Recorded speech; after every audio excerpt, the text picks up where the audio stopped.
then we have some really reflective practice and some small group activity where we'll ask you to think more reflectively about positive intergenerational practice, particularly storytelling, and how that has impacted you. And then, of course, we'll come back together for some concluding thoughts. So our objectives for this workshop is to engage and learn about positive identity research. There will be opportunities for reflection. We're going to reflect on the impact that intergenerational practice has had both on the presenters and you, the audience. And then we'll also explore the practical application of intergenerational practice. So positive identity. We wanted to sort of give you an understanding of what we meant by positive identity and the thought process of going into this. And so we found a quote that we thought summed it up well. And it says, within the vast domain of identity research, general agreement exists that most individuals seek to hold positive self-views, a desire to be viewed positively by others, and as a result, seek to construct positive identities. And that's out of Morgan Roberts and Cleary in 2011. One of the major themes that emerged out of the literature review, and even out of our own personal reflection, is this idea of in-group, out-group, and how the interactions of in-group and out-group are told oftentimes through storytelling from generation to generation. And so throughout the presentation, you'll hear us reference in-group and out-group quite frequently and ask you also to reflect upon them. So what you have here is the positive identity perspectives image that came from Dutton, Morgan Roberts, and Bendar. And this is a breakdown of the four typologies that are included under the positive identity theory. And so what we will do is break down each one of them so that we can review them and show you how they all fit together and how intergenerational practice is used within those. So the first typology that's laid out in this model is the virtue typology. And the virtuous qualities are developed which can change the perceptions of in-group, out-group boundaries and increases openness to relationships with out-group members. So we did a lot of reflection personally on stories that we've heard, that we've been told by other generations in regards to in-group, out-group. You'll hear more about that later, but for me in particular, I reflected on sort of the Irish-Italian dynamic in Massachusetts and Boston, and how that story trickled down and was told to me through my grandmother. And Ashley will share a bit on sort of the African-American experience and stories that have come down to her. The virtuous identities promote cooperation and positive behaviors and interaction in relationships. If storytelling includes positive stories of out-group, in-group interactions, then that can have an effect on the way that the next generation views the in-group, out-group, and views themselves in that place. The evaluative is where you begin to kind of review, look at the stories, look at your experiences, and how that fits. How does that relate to me? So it starts with a lot of reflection. So identity, which makes an individual more attractive and relational. It increases understanding of others. So that's that in-group, out-group, and having that understanding. So how does that work for me in the in-group, if I'm a part of the in-group, and how does that look for them if they're the out-group? So if I'm the in-group and she's the out-group, how does that work for us? And so these researchers have insisted that there's a difference for how people internalize those stories and how they process things in order to understand that for themselves as you're developing your identity. So when we're talking about intergenerational practice and we're talking about going from an older generation to a younger generation, you're processing first as an older generation, what were the stories that were told to me? What do I share with people, you know, with my children or my nieces and nephews or the cousins down the street to help them, you know, understand what my perspective is. And then they end up building a perspective of their own and their identity through that evaluation, and they begin to do things for themselves. So the developmental typology is the process by which an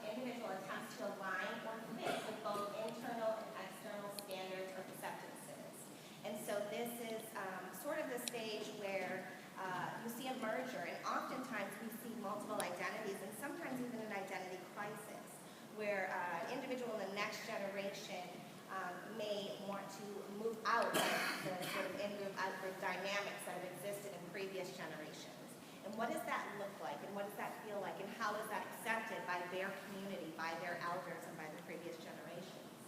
And so it's a delicate balance of the relationships. It's something we will ask you to reflect upon a little bit more. And essentially, they look for acceptance through storytelling shared with their family and culture. And then we have structural, which has two dynamics to it. There's a balance that says that one, you have to be able to balance the multiple identities that is within an individual. And then the other side talks about complementary. How do they complement one another? So we all have many identities that make up us as a being. And so that balance is important because otherwise it kind of throws us off. If we're not sure who we are, where we are, the kind of dynamic of where we're headed in life and all of that. And then when you get to the complementary, how do they work together? So if you have multiple, which we all do, how do you order those into the highest, most important, down to the least important? And if they become in conflict, how do you decide which is more important? Because the complementary is the point in that is that it reduces the tension or the issues between identities. So if you know how they work together, then it's easier for you to operate under those identities. But if they're in tension, then you're going to have to, we look at that and we say, well, wait a minute, this isn't working. There's a problem. And when it comes to in-group, out-group, what happens is if my group is telling me that there's something wrong with the out-group, and you don't want to be like them. You don't want to live where they live. You don't want to talk the way they talk. You want to be careful where you go in this community. Then I'm going to stay away because those are the stories that's been told to me, right? Because I'm looking to also please the people who are within my in-group, right? And those who are telling me stories. But if they're telling me how wonderful our heritage is, right? I'm going to have pride about that. And if there are things that maybe talks about, let's say, getting an education, maybe my family doesn't have that experience, but somebody in the out-group does, and they look at that as a positive thing, then it's okay because they've given kind of the permission to have that within us, okay? Before we go any further with this, what I want to do is give opportunity. We have some quotes that are in the room that pertain to each one of the virtues or typologies, and so we don't have those read quickly. So they go in order 1, 2, 3, 4. They know who they are. So if you could read them for us. Mine is on virtue. Positive identity construction unlocks valuable psychological and social resources in work organizations. When people focus on character strengths and virtues and behave virtuously, they're more likely to build trust and respect. Positive identity construction lies at the heart of leadership itself. And mine's on evaluative. The evaluative perspective focuses on the regard in which individuals hold their personal identity, relational identity, and social identity. Developmental typology, the developmental perspective focuses on changes in identity over time and assumes that identity is capable of progress and adaptation. The developmental perspective asserts that an identity is positive when it progresses toward a higher order stage development. Thank you. I have the fourth one, which is structural. The structural perspective focuses on the ways in which the self-concept is organized. Research fitting this perspective asserts that an individual's identity structure is more positive when the multiple facets of the identity are in balance and or complementary relationship with one another rather than tension or conflict with one another. Thank you. So just to sort of put it into context, one of the dynamics that emerged from Ashley and I's original conversations before we really intended on doing a workshop, we were just having friendly conversation. I work with K through 12, and Ashley works in higher education. But one of the strands that we saw oftentimes was the way that previous generation storytelling or perceptions of in-group out-group experience and what the cultural identity was would oftentimes affect the way the individuals viewed themselves, their personal identity, their identity formation, and then what they were moving forward into and what they would do. I work with a lot of inner city youth, and so oftentimes I'm fighting that battle where they have a construct that's been handed to them of what is expected of them, what is anticipated of them, and so we have to really work through breaking out of that barrier oftentimes.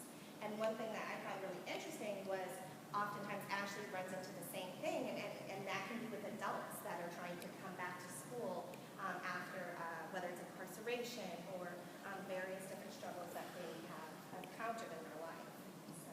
So with TRIO Student Support Services, I work with low-income, first-generation students and students with physical and learning disabilities. And in particular, the community where I live is a small community that used to be filled with industry, very successful, very well-known, but it was like the white side was very successful and the black side was very successful, and they didn't have to intermingle. Well, industry left. And so now they're forced to kind of interact, they're forced to work together, and wealth began to leave the community. As a result, education had to become important. Whereas industry was taught by families before, this is where you're gonna go, this is what you're gonna do. So the mindset of the individuals in the community is, I'm going to industry, I'm gonna work for a company. GM was the big employer. I'm gonna work for GM. Well, now GM is gone, where am I gonna work? Oh, you mean I gotta go to school? Well, wait a minute, I've never been trained for that. I don't know what that means. And so having to have those conversations, and it became a serious battle in our community where there became an increase in drug and alcohol use. There's just been a lot of processing and things, mental illness that increased in the city as families began to process and work through that change in dynamic. That's a huge paradigm shift for that community. And so when my program came in to my institution, it was an opportunity to help people who didn't know how to come into the higher education system and what that process is. What does that look like? How can I be successful? So my job is to train them on how to do that and be there and support them through that process. So that's on the higher education end. On the pre-college end, I'm actually working on another grant to work with the students before they even get to college, to help them to be prepared, because one of the issues that I've noticed in the community is that if we've used the class of 2013 for the latest data that's been given to me, 43% of the students that were seniors that year took the ACT. So if only 43% of them took the ACT, how many of that 43 actually applied to college? Of that, how many of them actually went? And of those, how many returned home after their first term, or didn't even make it through the first term or their first year? So the degree percentages in my city is they're extremely low. And so I call myself a transplant. I'm new there, but I feel it's my responsibility to help that community improve the outcomes with education. So that's what I do with that. And one small case example that I'd like to give, just sort of in some of the struggles that I come up against in the communities I work in. It was a young 14-year-old Hispanic boy that I was doing therapy with and working with. And he shared with me how he would go and hide in different locations to actually do his homework and to do schoolwork, because his mother's expectation of him was that he would be out on the streets selling drugs and doing what his uncles did, what his father did. And so here is a child that expressed to me that if his family saw the interest that he had taken in school, they would begin to outcast him in a sense. He shared a story about an uncle saying, why are you trying to act white? Why are you trying to act like X, Y, or Z? And so here's an example of a child that was trying to break out of that and really received a lot of resistance because it wasn't what was expected in his group at that time. And then as we're talking about storytelling and just looking at my own life and what my family taught me. So about 10 years ago, I had traveled abroad to France and ended up having to go home early because I got sick, was in the hospital. Instead of going to Africa, I was sent home. Well, then I ended up going to spend the rest of the summer with my grandmother, which in turn allowed me to attend our family reunion. And so I attended the family reunion, and this is on my father's mother's side, so the maternal side, but I ended up making a connection with my father's paternal side.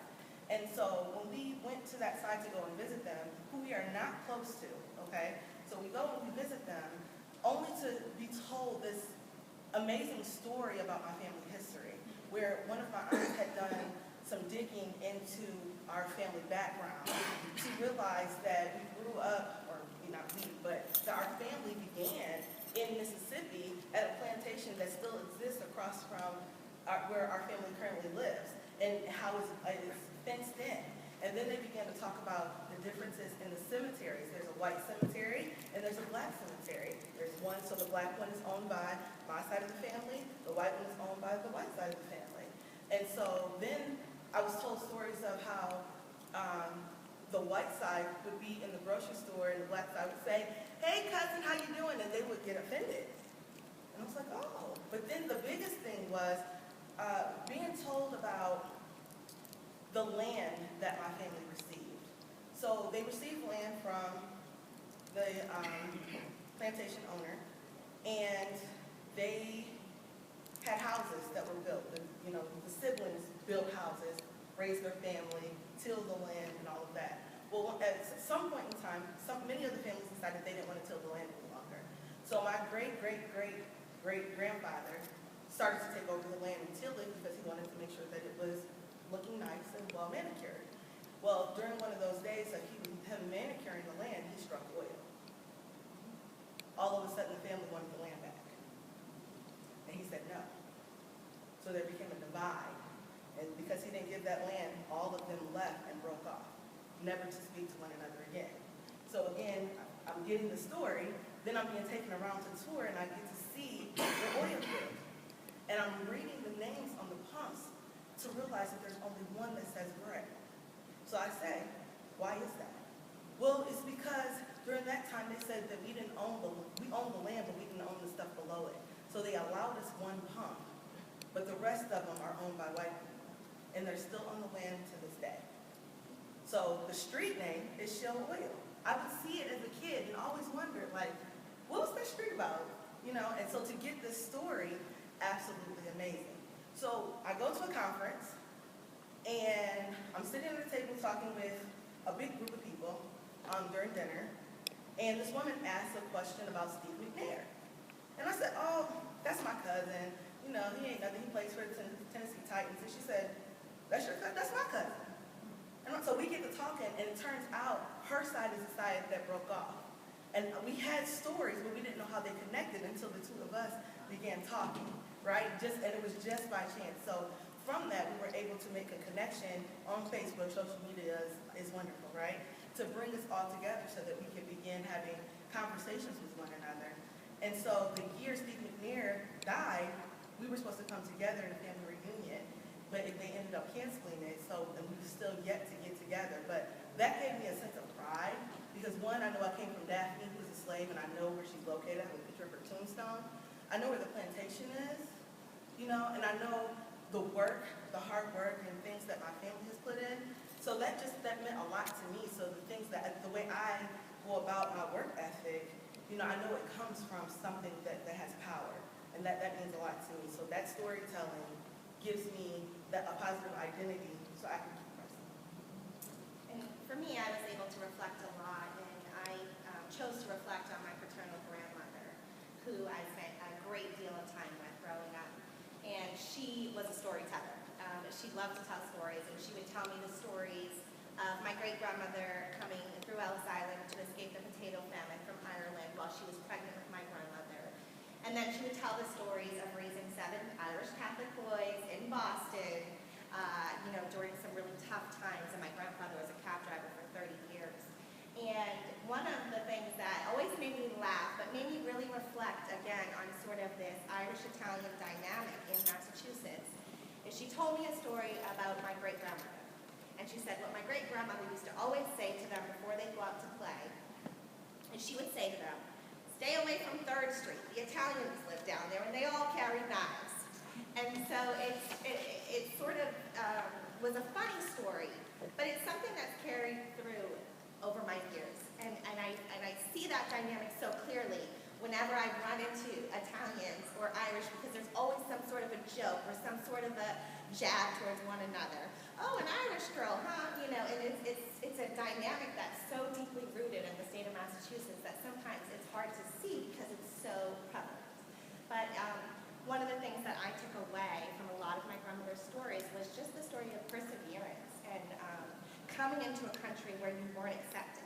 Our last name was changed at Ellis Island because they couldn't pronounce it, so they just said, just change it. They couldn't say Keel, so they changed it to Canty. And so it's interesting to hear how some identity was lost in that process of immigration, but how the community still chose to come together and preserve certain traditions. So I got to reflect upon that a lot and reflect upon how that affects me as an individual now. And of course, I have 2 sons, so I think a lot about the stories that she's told me raising 7 boys, and I take great wisdom from those stories. But sort of that's how this workshop came about, when we began to think about storytelling and how it can have really positive or really detrimental effects on the development of identity, and how can we sort of cage this in, this powerful tool of storytelling, and passing things down from generation to generation to create positive effects. So we are asking you all to take a moment and reflect on identity, in particular your identity. How do you see yourself? What identities do you believe others have attached to you? Just take a moment and process. If you want to journal, if you want to write, if you want to just even do it internally in your mind, that process is hardest.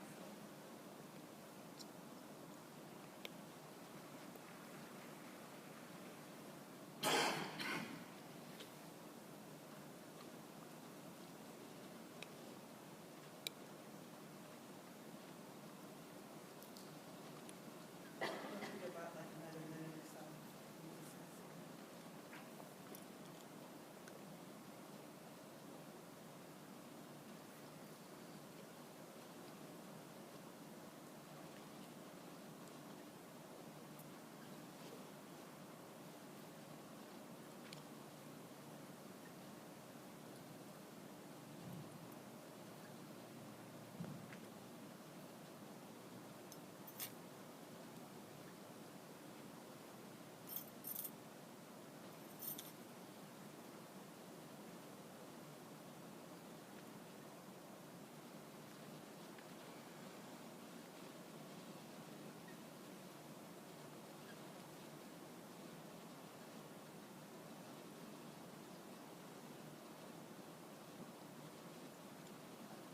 So you can continue to reflect while we're talking, but is anyone willing to share what you're processing, to share with the overall group of what you either felt, maybe an emotion that you felt that you were processing, or were there some things that were like, oh yeah, I guess that has been attached to me as a realization while you were processing?